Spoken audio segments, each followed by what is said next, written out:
नमस्ते सबैजनालाई मेरो नाम चाहिँ अनमोल माझी हो हैन। अब म भने सबसे पहिला म वेलकम छ हाम्रो नयाँ क्रू मेम्बर्सहरुलाई। अब स्ट्रगल थाहा हुन्छ नि त हैन। अब चाहिँ मेरो स्ट्रगल भन्नु जाँदैछु तपाईहरुलाई। अब यति टाढाबारीबाट आउनु पर्छ हो। बाफ रे हिँड्दा वाक्कै लाग्छ फेरि आउनु। आम्मा फेरि अब अटोमा चढ्नु 1 घण्टा लाग्छ। फेरि म आउँदा त एक्सर्साइजहरु वर्कआउटहरु खतम हुन आँटेकोमा आइपुग्छु घरिघरि त। अब सल्याउने अब आइछ त फेरि त 10 बजे कि कति बिच आइस त गेट आउट गर्दा भने अब म के गर्नु हुन्छ। त्यहाँ बिहान पनि उठ्नु त्यस्तै झिजो हुँदैछ हो।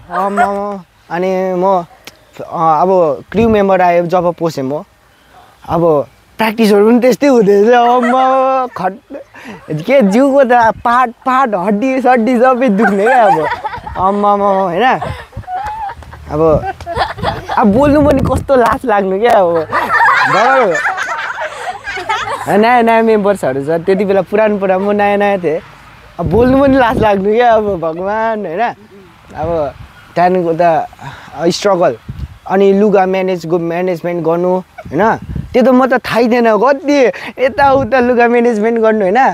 कति झिजो रहेछ अम्बो लुगाै हुँदैन हैन। अब चाहिँ बिस्तारै बुद्धिसु लुगाहरु चाहिँ उता खोज्नुपर्छ भनेर यही क्रू मेम्बरमा आएर अब ड्रेसअपहरु त्योहरु चाल पाउँदैछु कस्तो ड्रेसअप गर्नुपर्छ भनेर डान्समा। अनि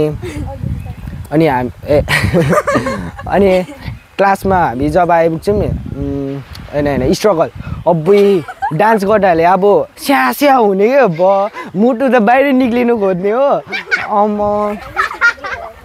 डान्स गर्छौँ डान्स गर्दाले अब स्टेपहरु पनि क्या अब एकैछिनमा याद हुने अरे। अब मेरो त हुँदैन हैन।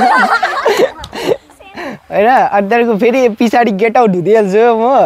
अब स्टेपहरु भुल्यो भने पनि अब पछाडी गइहाल्दैछ हैन। अब स्टेपको पोजिसनहरु यता याद गर्नु पर्छ कता याद गर्नु हो।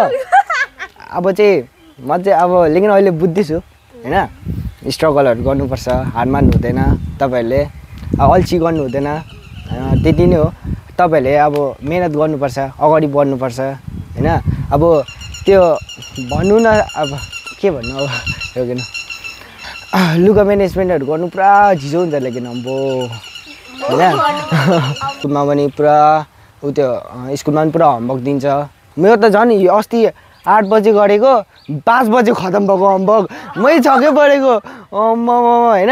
लेकिन म आएको थिएँ डान्स क्लास त्यो दिन हैन आएको थिइनँ। लेकिन तपाईहरुले स्ट्रगल गर्नुपर्छ हो केलेस गर्नु हुँदैन त्यति नै हो। त्यति नै भन्न चाहन्छु तपाईहरुलाई हैन। स्ट्रगल चाहिँ गर्नै पर्छ खटाइ चाहिँ डर लाग्दो हुन्छ। हुन्छ ल भाइ।